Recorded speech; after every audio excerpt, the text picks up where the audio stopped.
యేసే పరిష్కారము అనుదిన Bible television కార్యక్రమం ప్రేక్షకులందరికీ యేసుక్రీస్తు వారి కృపగల నామమున వందనాలు. ప్రభువునందు ప్రియ దేవుని బిడ్డలారా, నేటి దినము పాస్టర్ కారుపాటి శ్యాన్సాగర్ గారి ద్వారా ప్రసంగి గ్రంథమును ధ్యానం చేసుకుందాము. మీరందరూ బైబిల్తోనూ నోట్బుక్తోనూ సిద్ధపడి ఉంటే పాస్టర్ కారుపాటి శ్యాన్సాగర్ గారు ప్రార్థన చేసి ఈ దినపు వాక్య పరిచర్య చేస్తారు. ప్రభువునందు ప్రియమైన దేవుని బిడ్డలారా, ఈ రాత్రి కాలపు వాక్య భాగ నిమిత్తం సిద్ధపడి ఆసక్తి కలిగి ఎదురు చూస్తున్న మీ అందరికీ ప్రత్యేక శుభవందనాలు తెలియజేస్తున్నాను. యేసే పరిష్కారం కార్యక్రమానికి ఆర్థిక సహకారం అందిస్తున్న ప్రతి కుటుంబం కొరకు మేము కార్యాలయంలో ప్రార్థనా శిబిరములో రెగ్యులర్గా ప్రార్థన చేస్తున్నాం. ఎపిసోడ్ స్పాన్సర్స్ కావాలి, ముందుకు రండి. ప్రార్థన చేసుకొని వాక్య ధ్యానం ప్రారంభించుకుందాం. మమ్మల్ని మిక్కిలుగా ప్రేమిస్తూ ఉన్న మా ప్రియ పరలోకపు తండ్రి, మీ పరిశుద్ధ ఘన నామమునకు స్తోత్రాలు.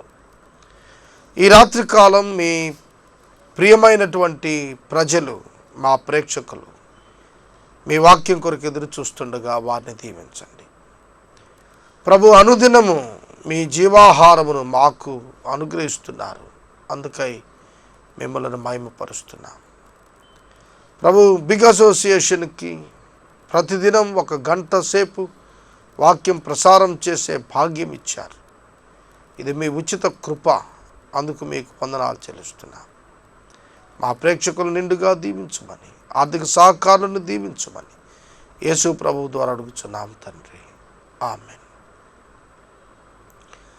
ప్రభువునందు ప్రియమైన దేవుని బిడ్డలారా, దయచేసి మీ పరిశుద్ధ బైబిల్ గ్రంథాన్ని తెరిచి ప్రసంగి గ్రంథము 10వ అధ్యాయము 17వ వచనము మీ ముందుంచుకోండి.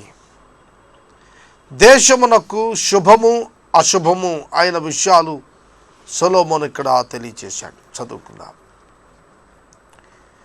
దేశమా నీ రాజు, దేశమా దాసుడు నీకు రాజై ఉండుటయు, ఉదయముననే భోజనముకు కూర్చున్నవాడు నీకు అధిపతి అయి ఉండటయు నీకు అశుభము.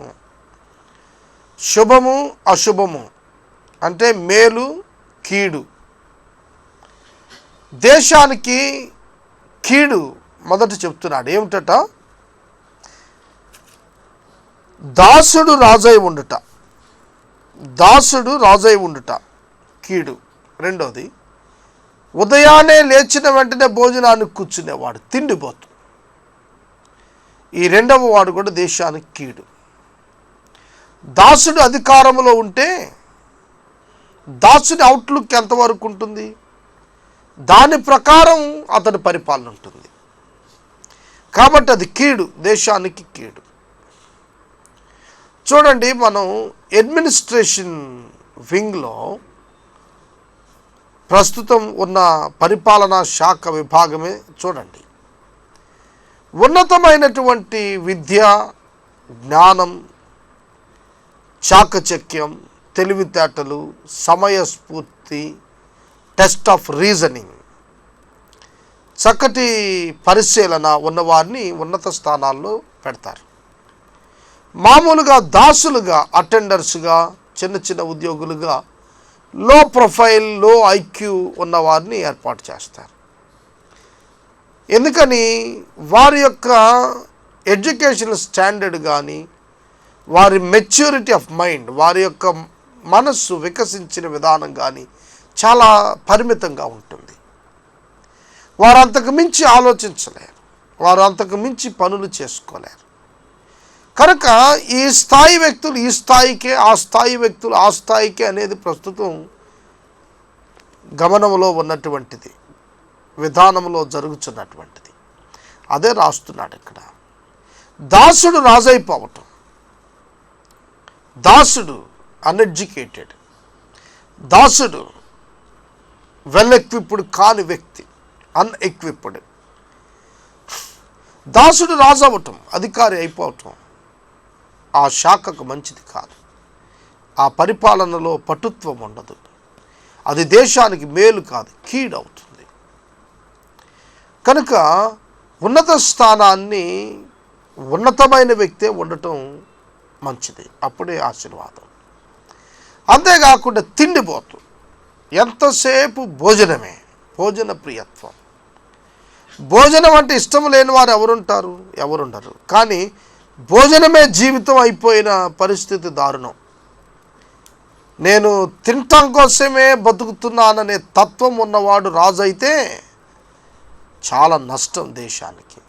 తిండిబోతులు పరలోక రాజ్యంలో ప్రవేశించరు. అంటే అర్థం ఏంటి? తిండిబోతులు పరలోకం చేరరు అంటే ఏమిటి అర్థం? తిండిబోతు తిండి తప్ప వేరొక దానికి ఏమీ జవాబు ఉండదు, పట్టించుకోడు.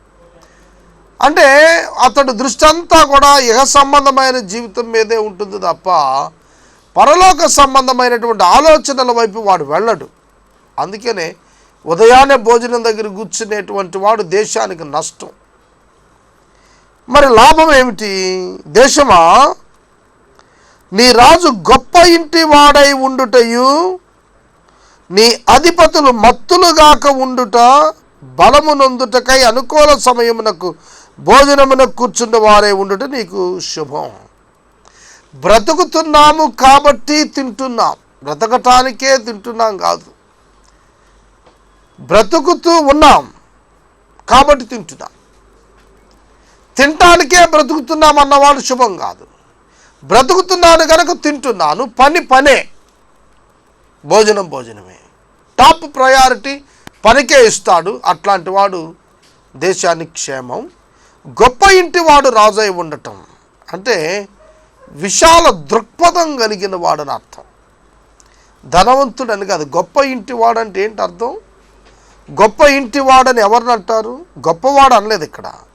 గొప్ప ఇంటి వాడు అంటే వాల్యూ బేస్డ్ ఫ్యామిలీ అని, వాల్యూ బేస్డ్ ఫ్యామిలీ వారు అని అర్థం. చూడండి, మనం మన దేశంలోనే తీసుకుంటే వాల్యూ బేస్డ్ ఫ్యామిలీ, నెహ్రూ గారి కుటుంబం అంటే భారతీయులందరూ ఇష్టపడతారు. ఎందుకంటే ఆ గొప్ప ఇల్లు త్యాగంతో కూడిన ఇల్లుగా, అప్పుడు స్వతంత్ర సమరయోధుడిగా ఆయన చేసిన కృషి, వాటిని బట్టి ఇప్పటికీ వారి వారసులు ఎవరు పుట్టి పెద్దవారైనా దేశంలో ఒక అభిమానం వారి మీద ఉంటుంది. గొప్ప ఇల్లు అన్నప్పుడు పర్టికులర్గా ఒక ఫ్యామిలీ అని కాదు అక్కడ, లేకపోతే ఒక సోషల్ స్టేటస్ ఉన్నది అని కాదు అక్కడ అర్థం. వాల్యూ బేస్డ్ ఫ్యామిలీస్, లోపల నుంచి వచ్చిన వారు దేశానికి క్షేమం. విలువలు లేకపోతే నాశనమే. విలువలు లేకపోతే కన్ఫ్యూజన్ వచ్చేస్తుంది సమాజంలో. విలువలు లేకపోతే వావి వరసలు ఉండవు. కనుక విలువలు కాపాడుకుందాం. విలువలు ఉన్నటువంటి వారే దేశానికి సౌభాగ్యం. కనుక ఈ లోకంలో లా అండ్ ఆర్డర్ కంట్రోల్లో ఉంది అంటే విలువలను బట్టే. అక్కడక్కడ చెదురుమదురుగా ఇట్లాంటి దుస్సంఘటనలు కనిపిస్తున్నా కూడా వాల్యూ బేస్డ్గా ఉండబట్టే భారతదేశం లౌకిక రాజ్యం క్షేమంగా ఉండగలిగింది. ఎన్ని మతాలు, ఎన్ని కులాలు, ఎన్ని భాషలు, ఈ భిన్నత్వంలో ఏకత్వం కారణం వాల్యూస్. హ్యూమన్ వాల్యూస్ చాలా ప్రాముఖ్యమైనటువంటివి. కనుక వాటిని కాపాడుకున్నప్పుడు దేశానికి శుభం జరుగుతుంది. చూడండి, ఎప్పుడైతే ఐక్యత, మానవత్వం, సమానత్వం, ప్రేమ, కనికరం, జాలి, దయ, సహాయం చేసే గుణం, ఇవన్నీ కూడా విలువలు. వీటిని కలిగి ఉన్నప్పుడు అట్లాంటి వారి వలన దేశం పటిష్టమవుతుంది. ఒకరికొకరు ఆపదలో సహకారులుగా ఉంటారు. అవసర సమయాల్లో వారు ఆపదలో ఆదుకుంటారు. అందుకనే శుభం కలుగుతుంది దేశానికి అన్నాడు. ఊరికే తిండిబోతులు అయితే వారి తిండి కొరకు ఇంకా ఎవరిని స్పేర్ చేయరు వాళ్ళు. కనుక తమ పొట్ట నిండితే చాలు, తమ జీవితం చాలు, తమకు తామే ముఖ్యం. ఇవన్నీ స్వార్థ లాభాపేక్ష జీవితాలు, వాల్యూ బేస్డ్ కాదు. అట్లాంటి వాటి వల్ల ఎవరికి ప్రయోజనం లేదు. కనుక మన పిల్లలను విలువలు కలిగిన వ్యక్తులుగా పెంచాలి. మతం, కులం, లేకపోతే ప్రాంతం, వర్గం భేదాలు మనసుల్లో నాటి పెంచితే వైషమ్యాలు పెరిగిపోతాయి భవిష్యత్తులో. కనుక ఈ కులగజ్జి అనేటువంటిది విస్తృతంగా ఉంది, ఇప్పుడు ఎక్కువ పాకిపోతుంది. అది ఎయిడ్స్ కంటే ప్రమాదకరమైంది. ఎయిడ్స్ ఆ పొందిన వ్యక్తి వరకే నష్టం, కానీ ఈ కులగజ్జి ఉంది చూశారు, ఇది అంటువ్యాధి. దీన్ని కొందరు స్వార్థపరులు వినియోగించుకుని ఉండవచ్చు, కానీ జ్ఞానం కలిగి ప్రతివారు దీనిని గుర్తుపెట్టుకోవాలి, పసిగట్టాలి, దాన్ని అంతమొందించడానికి ప్రయత్నం చేయాలి. ఎట్లా అంతమొందించటం? అంగీకరించటమే ఇతరులను. ఎవరి విషయాలు వారివి, ఎవరిష్టాలు వారివి, ఎవరి స్వాతంత్రం వారిది. దేవుడే అభ్యంతరం పెట్టలేదు వాళ్ళని. వాళ్ళ ఎదుట సువార్త ఉంచుతాడంతే, మనుషుల ఎదుట సువార్త ఉంచాడంతే. కనుక సువార్తకి ఈ కట్టడలకు మతాలకు దీనికి ఏమి సంబంధం లేదు. మనిషి సువార్త ఈ రెండే అంతే.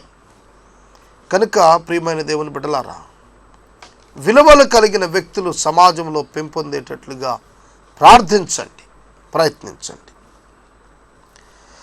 18వ వచనం, సోమరితనము చేత ఇంటి కప్పు దిగబడిపోవును, చేతుల బద్ధకము చేత ఇల్లు కురియును. ఇంటి కప్పు దిగబడిపోవును, ఇల్లు కురియును. ఈ రెండు గృహ యజమాని యొక్క బద్ధకమును, అశ్రద్ధను సూచిస్తున్నాయి. వాస్తవం. ప్రియమైన దేవుని బిడ్డలారా, ఒక్కొక్క పర్యాయం మనల్ని మనమే పరీక్షించుకొని సిగ్గుపడాల్సిన పరిస్థితి. నేనుంటున్న ఇల్లు కారిపోతుంటే అది నా బద్ధకమే కదా. వాక్యం హెచ్చరిక చేస్తున్నప్పుడు మనలను మనం సరిచేసుకోవటానికి ఎన్నడూ మనం సిగ్గుపడకూడదు. తదుపరి వచనం, నవ్వులాటలు పుట్టించుటకై వారు విందు చేయుదురు, ద్రాక్షారస పానమునకై వారు ప్రాణమునకు సంతోషకరం, ద్రవ్యము అన్నింటికీ అక్కరకు వచ్చును. చూస్తున్నారా? నవ్వులాటలు పుట్టించటానికి విందులు, ద్రాక్షారస పానం వారి ప్రాణానికి సంతోషం, ద్రవ్యము అన్నింటికీ అక్కరకు వస్తుంది. ద్రవ్యము అన్నింటికీ అక్కరకు వస్తుంది. ఇది ఒక నానుడి మాత్రమే. ద్రవ్యం అన్నింటికీ అక్కరకు వస్తుందా? డబ్బుతో అన్ని సాధ్యమా? డబ్బు ఉంటే కొండ మీద కోతి దిగి వస్తుంది అని అంటారు. డబ్బు ఒక సేవకునిగానే దేవుడు మానవులకు ఇచ్చాడు. అది ఒక పదార్థం, ఒక విధంగా మనం చెప్పాలంటే ఇట్స్ ఎ మెటీరియల్ అంతే. ద్రవ్యం మనం కల్పించుకుందే. ద్రవ్యానికి విలువలు కూడా మనం కల్పించుకున్నాయి. ఒక్కొక్క పదార్థానికి విలువ కట్టి దానిని ద్రవ్యంగా మనం కొలుచుకుంటున్నాం అంతే. ద్రవ్యానికి అన్నీ దొరుకుతాయని ఎందుకు అనుకుంటారు? అన్నింటికీ ద్రవ్యం అక్కరకు వస్తుందా? మానవుని యొక్క మనస్సు దానివైపు ఏడవబడి దానికి లోబడి తన చిత్తం నెరవేర్చుకుంటుంది. అందుకనే అన్నిటికీ అక్కరకు వస్తుంది అన్నాడు. నీ మనస్సు నందైనను రాజును శపించవద్దు, నీ పడక గదిలోనైనను ఐశ్వర్యవంతులను శపించవద్దు. ఈ మాట అండర్లైన్ చేసుకోండి. అసలు ఎవరినైనా ఎందుకు శపించాలి అంటాను నేను. Who are you? ఎవరు నువ్వు? దేవుని బిడ్డవి. శాపవచనం ఎందుకు వెళ్తుంది నీ నోటి వెంబడి? దీవెన వచనమే వెళ్ళాలి. అనేక పర్యాయాలు నాకు కీడు చేసిన వారిని, నన్ను గాయపరిచిన వారిని, మానసికంగా నన్ను ఇబ్బంది పెట్టిన వారిని వెంటనే ఏదోటి అనేయాలి, ఏదోటి చెయ్యాలి, ఏదోటి తిట్టాలి అనే మనసు ఉవ్విళ్ళూరుతూ రేకెత్తుతుంటుంది. వెంటనే నేను నన్ను సమాధానపరుచుకుంటాను. ఎందుకు మనం అలా ఉండాలి? ఉండకూడదు. దేవుని బిడ్డలు ఈ లోకంలో ప్రత్యేకంగా ఉండాలి. ఒకరిని శపించితే అది జరుగుతుంది అనుకుంటున్నారా? మీరు శపించేస్తే అవతల వాళ్ళకి తగిలేస్తే ఇక ఎవరు మిగులుతారు భూమి మీద? ఎవరు మిగలరు. ఇక్కడ నీవు శపించవద్దు. మొట్టమొదటి గుర్తుపెట్టుకోవాలి, విశ్వాసి ఎవరిని శపించకూడదు. రాజును శపించవద్దు, సేవకుని కూడా శపించవద్దు. ధనవంతుని శపించొద్దు, ఎవరిని శపించొద్దు. ఇక్కడ చెప్పిన ఉద్దేశం నేను వివరించే ముందు ఈ శపించవద్దనే మాట చెప్పినాక మళ్ళీ ఇదే వివరం నేను చెప్తాను. విశ్వాసికి శాపవచనం తగినది కాదు. ఒక ఊట నుంచి మంచినీరు, ఉప్పు నీరు రావటానికి వీల్లేదు. ఇది చాలా కష్టమే, కానీ అసాధ్యం మాత్రం కాదు. ఇక్కడ చెప్పిన వాక్యంలో అనుకుందాం, నీ మనస్సునందైనా రాజును శపించవద్దు, నీ పడక గదిలోనైనా ఐశ్వర్యవంతులను శపించవద్దు. ఎందుకు? ఆకాశ పక్షుల సమాచారం కొనిపోతాయి, రెక్కలు గలది సంగతి తెలుపుతుంది. అంటే అవకాశము ఉన్నప్పుడు అది ఖచ్చితంగా బయటపడుతుంది అని అర్థం. దాని సమయంలో ఒక్కసారి నువ్వు మనసులో దాన్ని గనక డెవలప్ చేసుకుంటే, ఆ మైండ్ నువ్వు డెవలప్ చేసుకుంటే ఏదో ఒక సమయంలో బయటకు వచ్చేస్తుంది. అది రెక్కలు కలిగి ఎగిరిపోయేది నీ మనస్సే. మొదట నీ మనస్సే సమయాన్ని ఒక్కోసారి మరిచిపోయి నీ అంతరంగంలో నువ్వు చేసిన ఆలోచనలు బయట పెట్టేస్తుంది. అప్పుడు నీవు నష్టాన్ని చవి చూస్తావు. నీవు పడక గదిలో పడకపై ఉండి చెడ్డ ఆలోచనలు చేసుకుంటూ ఉంటే అవి దేవుడు చూస్తున్నాడు, నీకు తీర్పు ఉంటుంది, జాగ్రత్త. కనుక మనసులో తలంపులు సహితం పరిశుద్ధతతో ఉండేట్టు చూసుకోవటం ఎంత కష్టమైన పని. అది పరిశుద్ధాత్మ శక్తి చేత తేలికవుతుంది. నీ మనసును నియంత్రించుకోవటం నీ వ్యక్తిగతమైన శక్తి చేత, నీ బలము చేత అయ్యేది కాదు. ప్రభువుపై ఆధారపడటాన్ని బట్టి, పరిశుద్ధాత్మని సహాయాన్ని బట్టి జరుగుతుంది. నేనేమైనా సాధించుకొని చేసుకోగలుగుతాను అనుకుని అనేక మంది స్వప్రయత్నం చేసి భంగపడినటువంటి వారు ఉన్నారు. తాత్కాలికమైనటువంటి ఉపశమనంతో బయటపడిన వారి జీవితంలో వారి మనసును ప్రలోభ పెట్టే కార్యాల నుంచి బయటకు వచ్చేవారు చాలా తక్కువ. కనుక మనసు నియంత్రణ మానవునికి వ్యక్తిగత సాధ్యం కాదు, పరిశుద్ధాత్మని చేతనే అది సాధ్యమవుతుంది. కనుక నీ జీవితంలో నీవు నీ మనసును సరిచేసుకోవాలి. 10 అధ్యాయాలు నేను ముగించాను. 11వ అధ్యాయము ప్రారంభించుకుందాం. ఇది చాలా ఆశ్చర్యకరమైన మాట. నీ ఆహారమును నీళ్ల మీద వేయుము, చాలా దినములైన తర్వాత అది నీకు కనపడును. నీ ఆహారమును నీళ్ల మీద వేయుము, అది చాలా దినములైన తర్వాత అది నీకు కనపడును. నీవు ఎక్కడైతే నీవు ఇన్వెస్ట్ చేస్తావో ఖచ్చితంగా దాని రిజల్ట్ నువ్వు పొందుతావు. ఎక్కడైతే నీవు నీళ్ల మీద వేయమంటే అదే అర్థం.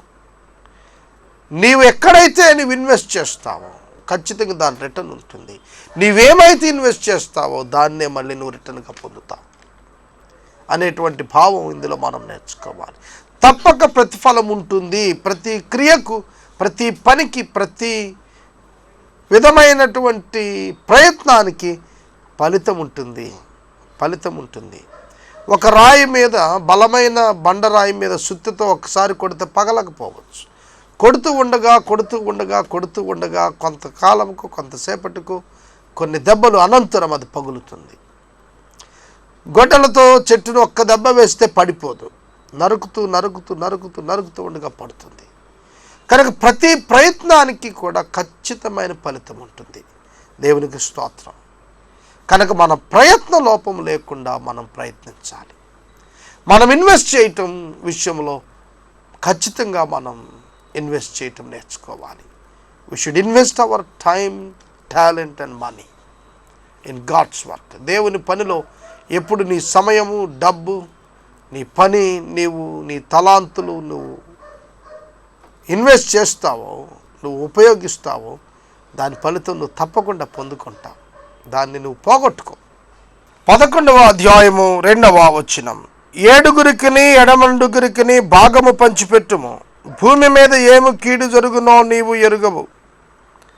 7 ఎడమండుగురికి భాగము పంచిపెట్టుము అంటే నీకు కలిగినటువంటి ప్రతిఫలమును ఇతరులతో నీవు పంచుకొనినప్పుడు వారు నీతో ఐక్యత, స్నేహం కలిగి ఉంటారు. ఐక్యత మరియు స్నేహము వారు కలిగి ఉంటారు. కనుక నీకు భవిష్యత్తులో కలిగే విపత్తుల యందు వారు తమ భాగముల చేత నిన్ను ఆదుకుంటారని వాక్యం సెలవిస్తోంది. మేఘములు వర్షముతో నిండి ఉండగా అవి భూమి మీద వర్షమును పోయిను. మ్రాను దక్షిణముగా పడినను ఉత్తరముగా పడినను అది ఉన్న చోటనే ఉండును. గాలిని గుర్తుపెట్టువాడు విత్తడు, మేఘములను కనిపెట్టువాడు కోయడు. గాలిని గుర్తుపట్టువాడు విత్తడు, మేఘములను కనిపెట్టువాడు కోయడు. ఇక్కడ కొన్ని విషయాలు చెప్తున్నాడు. ఏమిటవి? మేఘాలు వర్షంతో నింపబడినప్పుడు అవి కురియటం వాస్తవం, కురుస్తాయి అంతే, దానిలో మార్పు లేదు. అంటే నీకేం జరుగుతుందో తెలియదు. మేఘాలు తప్పకుండా వర్షిస్తాయి. చెట్టు నరికినప్పుడు అది ఎటుబడితే అట్టే అక్కడే ఉండిపోతుంది, అది ఎంత వాస్తవం. అట్లాగే మనం కూడా మనకు సంభవించేది ఎరుగము కనుక జాగ్రత్త పడటం మంచిదని సెలవిస్తున్నాడు. గాలిని గుర్తుపట్టిన వాడు విత్తడు, అలాగే మేఘాలను కనిపెట్టిన వాడు కోయడు. బాగా వర్షాభావంతో ఉందనుకోండి, ఎవడు కోత కోయడు. కోస్తే ఆ పనులన్నీ వర్షంలో మునిగి కుళ్ళిపోతాయి. కనుక వర్షాభావం ఎరిగి రైతు పని చేస్తాడు, గాలిని ఎరిగి రైతు విత్తుతాడు. చూలాలి గర్భమందు ఎముకలు ఎరుగు రీతి నీకు తెలియదు. గాలి ఏ త్రోవను వస్తుందో నీ వెరుగవు, అలాగనే సమస్తమును జరిగించు దేవుని క్రియలు నీ వెరుగవు. దేవునికి స్తోత్రం. సమస్తం జరిగించే దేవుని క్రియలు నీ వెరగవు అన్నాడు. వాస్తవం. గాలి ఎట్లా వస్తుందో మనకు ఎలా తెలియదో, నిండు చూలాలి గర్భములో బిడ్డ యొక్క ఎముకలు ఎట్లా వృద్ధి చెందుతాయో మనకు తెలియని రీతిగానే దేవుని క్రియలు కూడా మనకు తెలియదు అన్నాడు. Known to unknown communication principle ఇది.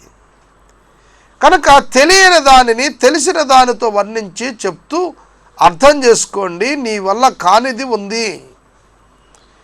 గాలి ఉంది, కానీ ఎట్లా వీస్తుందో ఎటు నుంచి వస్తుందో మనకు కనపడదు. కనుక లేదని అంటామా? గాలి ఉంది. గాలిని మనకు స్పర్శ ద్వారా తెలుసుకుంటాం. గాలి వీచినప్పుడు చెట్లు కదలటం, ఇతర విషయాలను బట్టి మనం తెలుసుకుంటాం. దుమ్ము లెగటం, ఇట్లాంటి వాళ్ళు గాలి వస్తోందని తెలుస్తుంది. కంటికి కనపడకపోయినప్పటికీ గాలి వాస్తవం అని నమ్ముతున్నావు. ఎముకలు తల్లి గర్భంలో బిడ్డ యొక్క ఎముకలు ఎట్లా ఎదుగుతాయో అవి ఎదుగుతున్నాయి అనేది కూడా నువ్వు నమ్ముతావు. కానీ దేవుని క్రియలు ఉన్నాయంటే నమ్మవా? కనబడితేనే నేను దేవుణ్ణి నమ్ముతాను అనే వారికి ఇది మంచి జవాబు కదండి సొలొమోను ఇచ్చింది. చాలామంది నేను కనబడితేనే నమ్ముతాను, నువ్వు నాకు చూపించు అని అడుగుతారు. చూచి నమ్మిన వానికంటే చూడక నమ్మిన వాడే ధన్యుడని యేసుక్రీస్తు ప్రభు భక్తుడైన తోమా యొద్ద చెప్పారు. కనుక దేవుని క్రియలు నీకు అర్థం కానంత మాత్రాన దేవుడు లేడా? దేవుడున్నాడు. అందుకనే మనం మారాల్సిందే తప్ప ఆయన్ని మారమని అంటాకి లేదు. ఆయనను మారమని చెప్పడానికి మనం ఎవరు? మన జ్ఞానం ఏ పాటిది? మనకేం జరుగుతుందో మనకే తెలియదు, మనం ఎట్లా అవుతామో మనకే తెలియదు.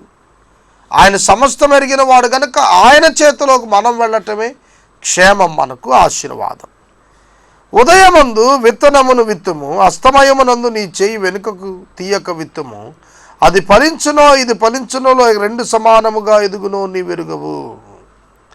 విత్తనాలు విత్తుతున్నప్పుడు ఉదయాన్ని విత్తింది, సాయంకాలాన్ని విత్తింది, రెండిట్లో రెండు సమానంగా ఎదుగుతాయో రెండు విడివిడిగా ఎదుగుతాయో నీకు తెలియదు అన్నాడు.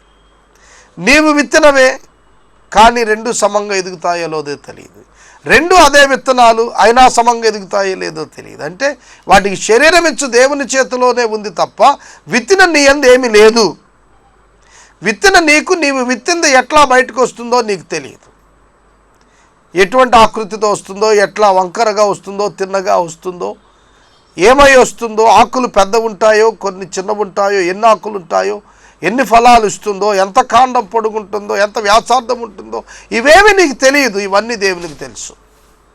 కనుక సోదరుడా సోదరు, నీకు తెలియని విషయాల గురించి ఎందుకు దుఃఖపడతావు? తెలిసిన దేవునికి నిన్ను అప్పగించుకుని సంతోషంగా ఉండు. 6వ వచనం దగ్గర నేను వాక్యాన్ని నిలుపుదల చేస్తున్నాను.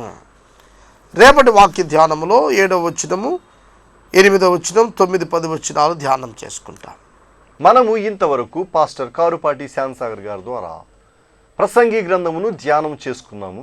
ఈ కార్యక్రమం ద్వారా మీరు పొందుకునిచున్న ఆత్మీయ మేలులు ఒక ఉత్తరం ద్వారా మాకు తెలియచేయండి. మీ ప్రార్థనా మనవులు మాకు తెలియచేస్తే సోమవారం నుండి శనివారం వరకు ఏసే పరిష్కారము కార్యాలయంలో ఏర్పాటు చేసిన 6 గంటల ప్రార్థనా శిబిరంలో మీ కొరకు ప్రత్యేకంగా ప్రార్థిస్తాము. మీ కుటుంబ పక్షముగా ఒక ఎపిసోడ్ ప్రసారం చేయాలనుకున్నారు మాకు తెలియచేయండి. అలాగే ఈ కార్యక్రమానికి ప్రతి నెల 100 రూపాయలు కానీ 50 రూపాయలు కానీ 25 రూపాయలు కానీ ఆర్థిక సహకారం అందించాలనుకున్నారు మాకు తెలియచేస్తే మా సిబ్బంది మీ గృహాలను దర్శిస్తారు. ఏసే పరిష్కారము ప్రేక్షకులకు ఒక ప్రత్యేకమైన ఆహ్వానము. ఏలూరులో పత్తేబాదాలో వేదరాజ్ సినిమా హాల్ ఎదుట ఉన్న గ్యాస్ గోడౌన్ ప్రక్కన పాస్టర్ కారుపాటి శ్యామ్సాగర్ గారి చేత నిర్వహింపబడుతూ ఉన్న బెరాకా ప్రార్థనా సహవాసానికి మిమ్మల్ని అందరినీ ప్రేమపూర్వకంగా ఆహ్వానిస్తూ ఉన్నాము.